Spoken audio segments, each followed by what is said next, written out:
Phone tapping కేసులో political లింకులను బయటకు లాగుతున్నారు పోలీసులు. ముఖ్యంగా మునుగోడు ఉప ఎన్నిక సమయంలో జరిగిన పరిణామాలపై ఆధారాలు బయటకు తీస్తున్నారు.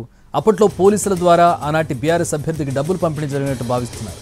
అంతేకాదు ఈ డబ్బుల తరలింపులో బీఆర్ఎస్ మాజీ ఎమ్మెల్యేలు కీలకంగా వ్యవహరించినట్టుగా గుర్తించారు. దీనికి సంబంధించి తిరుపతన్న ఫోన్లో వారికి కీలక ఆధారాలు లభించాయి. ఆ సాక్ష్యాల ఆధారంగా బీఆర్ఎస్ నేతలకు నోటీసులు జారీ చేస్తున్నారు.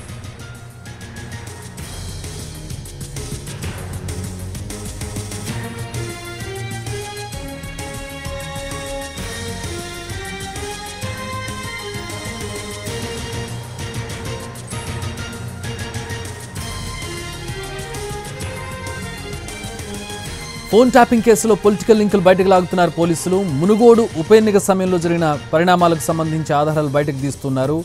అప్పట్లో పోలీసుల ద్వారానే ఆనాటి బీఆర్ఎస్ అభ్యర్థికి డబ్బుల పంపిణీ జరిగినట్టుగా భావిస్తున్నారు పోలీసులు. దీనికి సంబంధించి డబ్బుల తరలింపులో బీఆర్ఎస్ మాజీ ఎమ్మెల్యేలు కీలకంగా వ్యవహరించినట్టుగా గుర్తించారు. దీనికి సంబంధించి తిరుపతిలో ఫోన్లో వారికి కీలక డేటా లభించినట్టుగా తెలుస్తోంది. ఆ సాక్ష్యాల ఆధారంగా బీఆర్ఎస్ నేతలకు నోటీసులు జారీ చేస్తున్నారు.